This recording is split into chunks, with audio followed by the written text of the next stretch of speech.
PCR का तरीक़ाकार वही है जो कि हमने सेकेंड ईयर में पढ़ा था, और वो हमें पता है उसका प्रोसेस, लेकिन इस लेक्चर के अंदर उसका तरीक़ाकार डिस्कस नहीं किया हुआ, बल्कि उसके बेनिफिट्स और उसके लिए चैलेंजेस डिस्कस किए हुए हैं कि पीसीआर को as an alternative to gene cloning use करने के क्या फ़ायदे हैं। तो इसका फ़ायदा ये है कि यहाँ से जो जीन बनती है, इसका एक फ़ायदा तो ये है कि रॉ मटेरियल कम यूज़ होता है, और ये काफ़ी आसान है बनिस्बत जीनोम क्लोनिंग के, क्योंकि वो एक लंबा प्रोसेस है और ये रिलेटिवली इजी है इसको पीसीआर के ज़रिए किसी भी जीन को एम्पलीफाई करना। इसके अलावा एक आसानी ये होती है कि जब हमारे पास जो फाइनल हम इसको एम्पलीफाई कर लेते हैं, तो हमारे पास सिर्फ जीन ऑफ इंटरेस्ट जो होती है हमारी, वही मौजूद होती है। तो उसकी स्क्रीनिंग आसानी से हो सकती है कि हम उसको सेपरेट आसानी से कर सकते हैं। अगर हम उसको किसी कोई एक्सपेरिमेंट करना चाहते हैं या उसकी सीक्वेंसिंग करना चाहते हैं, या फिर हमारा जो भी मकसद है जीन ऑफ इंटरेस्ट को क्लोन करने का, वो उसके लिए जीन ऑफ इंटरेस्ट आसानी से अलहदा हो जाती है।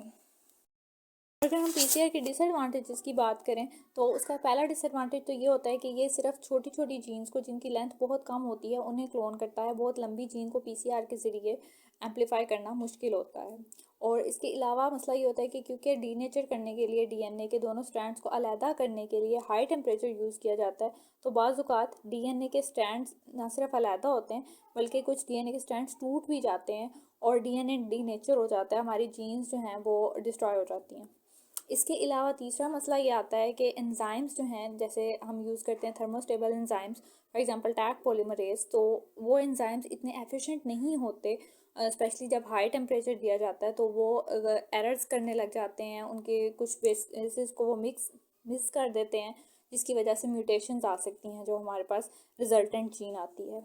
लेकिन इन सब मसलाइल को हल करने के लिए एडवांसमेंट्स हो रही हैं। For example high temperature denaturation को वाला मसला सॉल्व करने के लिए अब ऐसी पीसीआर मशीन्स यूज़ की जा रही हैं जिनके अंदर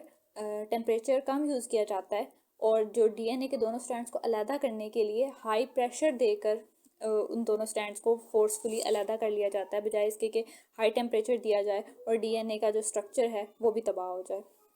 और एंजाइमेटिक डिस्टेबिलिटी को भी रिमूव करने के लिए डिफरेंट टैग पॉलीमरेज के अलावा भी दूसरे पॉलीमरेज एंजाइम्स यूज़ किए जाते हैं,